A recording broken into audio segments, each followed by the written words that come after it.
కొమరవెల్లి ఆలయంలో నిన్న తల్వార్తో హల్చల్ చేసిన ఘోరీపై కేసు నమోదైంది. ఓ వ్యక్తిపై దాడి చేసిన ఘోరీ వీడియో రికార్డ్ చేస్తున్న ఓ రిపోర్టర్ మొబైల్ను సైతం ధ్వంసం చేసింది. సిద్దిపేట సిపి ఆదేశాలతో చేర్యాల పోలీసులు కేసు నమోదు చేశారు. 4 సెక్షన్స్ కింద కేసు ఫైల్ చేశారు పోలీసులు.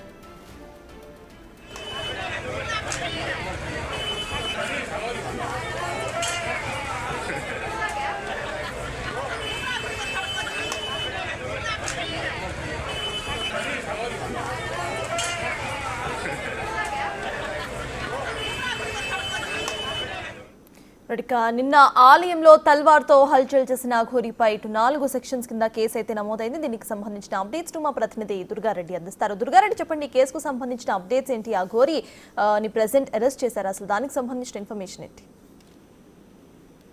సత్తాజీ, అసలు చూస్తే అయితే మాత్రం నిన్న దైవ దర్శనానికి సిద్దిపేట జిల్లా కొమరవెల్లి మల్ల నక్షత్రానికి వచ్చిన అఘోరి మాత్రం అక్కడ తల్వార్ తీసుకొని భక్తులతో పాటు అక్కడ ఖచ్చితంగా లోపలికి వెళ్లి దర్శనం చేసుకుంటానని చెప్పి గర్భగుడి నుంచి వెళ్తానని చెప్పి మొదటికేయడంతో అక్కడ ఆలయ అర్చకులు, ఆలయ పాలకవర్గంతో పాటు మిగతా అందరూ కూడా ఇక్కడ ఆలయ దేవస్థానం సంబంధించిన ఆ నియమ నిబంధనలు ఉంటాయి కనుక వస్త్రధారణ మార్చుకోవాలి, బట్టలు వేసుకొని రావాలి అని చెప్పి వాళ్ళు ఆదేశాలు జారీ చేస్తే నేను ఖచ్చితంగా ఇలానే వెళ్తానని చెప్పి మొదటికేయడంతో వాళ్ళు అక్కడ ప్రతిఘటించారు. అక్కడ దర్శనం జరుగుతుంది కనుక అక్కడ బుద్ధికి సంబంధించిన సింగర్ లింగము కవర్ చేస్తుంటే కూడా ఫోన్ లాక్కుని కొండకేసి నేలకోసుకుంటే నారాబోతు తింటూ హంగామా సృష్టించింది. దీంతో పాటు ఆ తల్వార్ తీసుకొని కత్తి తీసుకొని దాడి చేసి సమీపం మాత్రము 20 భక్తులకు గాయాలైన తర్వాత వాళ్ళు కూడా పోలీసుల దగ్గరికి వెళ్తే కూడా ఒక అఘోరి వచ్చి అక్కడ అరెస్ట్ చేసి హంగామా సృష్టిస్తే కూడా రక్షణ లేకుండా పోయిందని చెప్పి కూడా అక్కడ భక్తులు ఎవరైతే వచ్చారో వాళ్ళకి గాయాలైన వాళ్ళు కూడా పోలీసులకు ఫిర్యాదు చేస్తే పట్టుకోవాలి. ఆ తర్వాత బిగ్ సింగర్ లింగం కూడా పోలీస్ స్టేషన్కి వెళ్ళి ఫిర్యాదు చేస్తే కూడా 18 గంటలు ఆ కేసు పక్కన పెట్టారు. సిపి అనురాధ దృష్టి తీసుకెళ్లడంతో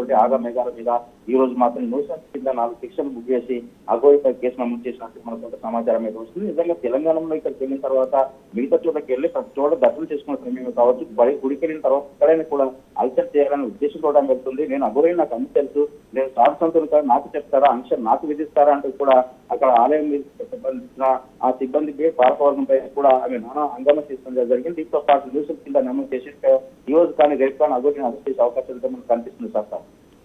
సార్ అయితే దుర్గారెడ్డి, ప్రెసెంట్ అఘోరి స్టేటస్ ఏంటి? ఆవిడ ప్రెసెంట్ అక్కడే ఉన్నారా, లేకపోతే దానికి సంబంధించిన ఇన్ఫర్మేషన్ ఏంటి? అఘోరి మాత్రం నిన్న ఇక్కడైతే కొమరవెల్లి దేవస్థానం వెళ్ళిన తర్వాత అక్కడ సమయం తర్వాత అడ్డుకోవడం, ఆ తర్వాత పోలీసులు, ఆ తర్వాత పాలకవర్గం భక్తులంతా కూడా అసహనం వ్యక్తం చేయడము, విమర్శ చేయడంతో మాత్రం బట్టలు వేసుకొని గర్భగుడి నుంచి ఇక్కడికి వెళ్ళి దర్శనం చేసుకొని మొక్కులు చెల్లించుకున్న తర్వాత అక్కడి నుండి తిరిగి ప్రయాణమై వేములవాడ వెళ్తుందని చెప్పి వెళ్ళిపోవడం జరిగింది.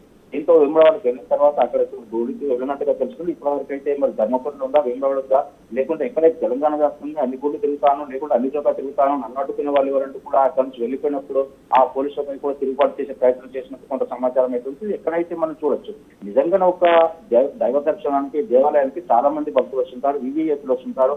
అందులో సమానంగా అందరూ కూడా భక్తి భావంతో లోపలికి వెళ్ళాలి, దర్శనం చేసుకోవాలి ఉంటుంది కనుక ఆ నియమ నిబంధనలు పాటించాలని చెప్పి చెప్పడంతో అఘోరి ఇక అల్సర్ చేసి హంగామా పడి హంగామా చేసిన వాటిపై మాత్రం కేసు నమోదు చేసినట్టు తెలుస్తుంది.